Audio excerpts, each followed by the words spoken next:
Hello বন্ধুরা, আজ আমি রান্না করব লাল লাল ঝাল ঝাল পায়রার মাংস। দেখুন আমি কিভাবে রান্না করি। রান্নাটা পুরো ভিডিওর মাধ্যমে দেখাবো। রান্না করার জন্য আমি নিয়ে নিলাম দুটো পায়রার মাংস, পরিমাণ মতো আলু কুচিয়ে নিলাম, তারপর পেঁয়াজ কুচি, আদা রসুন বাটা, তারপর কড়াইটা বসিয়ে দিলাম চুলার উপরে, তারপরে তেল দিয়ে দিলাম। কড়াইটা গরম হলে তেল গরম হয়ে গেছে বন্ধুরা, তারপর আমি গোটা জিরে দিলাম, দুটো তেজপাতা দিলাম, দিয়ে একটু নাড়িয়ে নিলাম। তারপরে কুচিয়ে রাখা পেঁয়াজগুলো দিয়ে দিলাম। পেঁয়াজটা ভালোভাবে নাড়িয়ে নেব।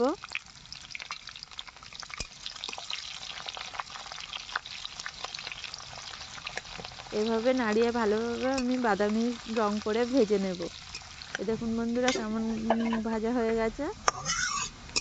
তারপরে আদা রসুন বাটা দিয়ে দেব, একটু নাড়িয়ে নেব। তারপরে হলুদ গুঁড়া দিয়ে দেব পরিমাণ মতো, তারপর ঝালের গুঁড়া, গোলমরিচের গুঁড়া, জিরের গুঁড়া, তারপর একটু ভালোভাবে নাড়িয়ে নেব। বন্ধুরা যে যার পরিমাণ মতো দেবেন, আমি আমার পরিমাণ মতো দিচ্ছি। তারপরে কুটে রাখা মাংসগুলো দিয়ে দিলাম। এবার মাংসগুলো ভালোভাবে মশলার সঙ্গে নাড়িয়ে নেব।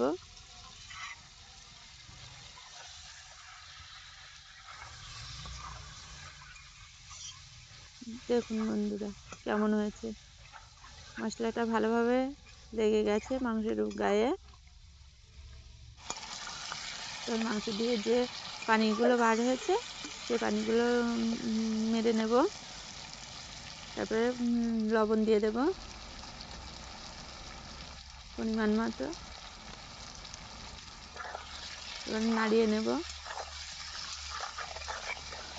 এবারে আলুগুলো ভাজা করে নেব। কড়াইতে একটু তেল দিয়ে দিলাম, তারপর আলুগুলো দিয়ে দিলাম, লবণ দিয়ে দিলাম, হলুদ গুঁড়া দিয়ে দিলাম, দিয়ে ভালোভাবে আলুটা ভাজা করে নেব। বন্ধুরা তোমরা চাইলেও এটা কাঁচা আলুতেও করতে পারো।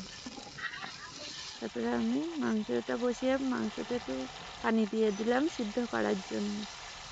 তারপর একটু ঢাকনা চাপা দিয়ে দিলাম 2 মিনিটের জন্য। 2 মিনিট পরে দেখুন বন্ধুরা মাংসের সঙ্গে পানিটা কেমন ফুটছে। তারপরে ভাজা রাখা আলুগুলো দিয়ে দিলাম,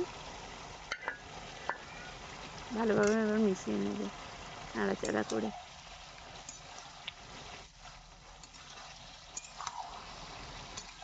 তারপরে সিদ্ধ হওয়ার জন্য পরিমাণ মতো পানি দেব, দিয়ে ঢাকনা চাপা দিয়ে দেব 5 মিনিটের জন্য।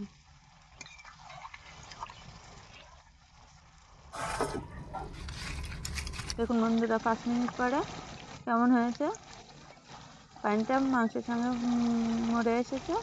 এবারে ঝোল দিয়ে দেবো পরিমাণ মতো, যে পরিমাণ মতো আমার পরিমাণ মতো আমি ঝোল দিলাম, আপনাদের পরিমাণ মতো আপনারা ঝোল দিতে পারেন।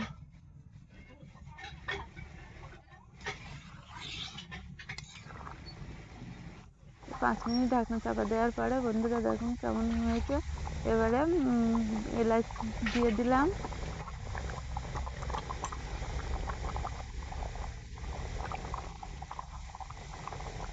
গোলমরিচের গুঁড়া,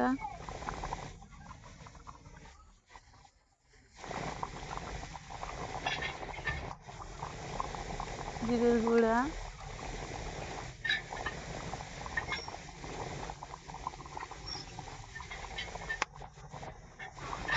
মিট মশলা দিয়ে দিলাম। এবার বন্ধুরা আমি নামিয়ে নিলাম বন্ধুরা। এবারে এটা আমার প্রথম ভিডিও বন্ধুরা, অনেক ভুল ত্রুটি করে ফেলেছি বলার মাধ্যমে। তো আশা করি পরবর্তী ভিডিওতে ঠিক করে নেব। ভিডিওটি ভালো লাগলে একটা লাইক করবেন এবং চ্যানেলটি সাবস্ক্রাইব করবেন, যাতে আমি আরও মজার মজার ভিডিও দেখাতে পারি আপনাদেরকে।